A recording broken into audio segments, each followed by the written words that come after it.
Takk Gísli, Bubbi. Neytendastofa skipaði versluninni Makklandi að taka úr birtingu auglýsingu sem sögð brjóta gegn lögum, meðal annars vegna þess að hún sýnir börn halda á símum sem springa í höndum þeirra. Vá, æðisleg gjöf, sími frá Það mjög margt fyndið við þetta mál. Fyndið númer 1. Þetta jólaauglýsing. Það var enginn búinn að horfa á hann í 1,5 mánuð þegar hann var loksins bönnuð. Fyndið númer 2.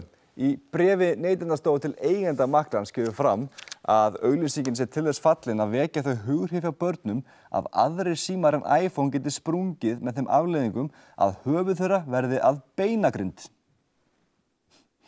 Og að foreldrum sem gefur börnum sínum aðra síma en iPhone megi vera ljóst að slíkar geti orðið afleiðingar. Hver skrifar þetta? Berglind Festival fer betur yfir málið síðar í þættinum. Enskumælandi gestum Laugardalslauga var í vikunni skipað að þvo sér upp úr súpu áður en þeir færu ofan í laugina.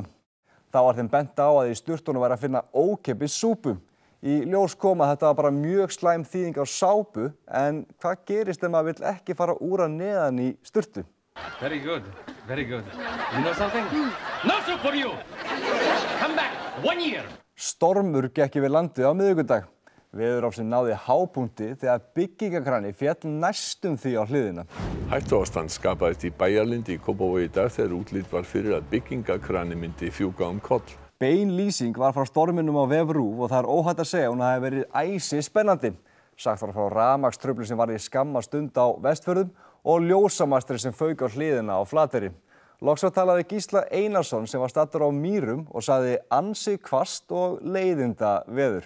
En hér fara vindhviðurnar upp undir 50 metra á sekundu. Benedikt Jóhannesson, fjármálaráðherra, baðst afsökunar á orðum sem hann lét falla í umræðum verklag við opinber fjármál í vikunni.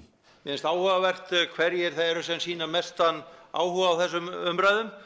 Það erum við Njáll Trausti og hinar hagsænu húsmæður sem eru hérna í stórum hópum. Hvað að verða Alþingi okkar Íslendinga? Í síðustu viku var eldri borgari í illa sniðnum jakkafötum kallaður fasisti eftir að hafa staðið við loforðum að haga sér eins og hundaskítur í valdamesta embætti heims og nú þurfa þingkonur að láta yfir sig ganga að vera kallaðar bæði hagsýnar og húsmæður. Ég að grínast. Benedikt getur bara sjálfur verið hagsýn húsmæður. En ég ringlaður. Í síðustu viku móðguðust menn yfir því að Donald Trump var kallaður fasisti í þingsal. Í þessari viku móðguðust þingkonur yfir því að vera kallaðar hagsýnar húsmæður í þingsal. Í stuttu máli þá móðgaðist sami hópur og móðgaðist fyrir hönd Trump þegar hann var kallaður fasisti yfir því að þingkonur hefðu móðgast yfir því að vera kallaðar hagnýtar húsmæður.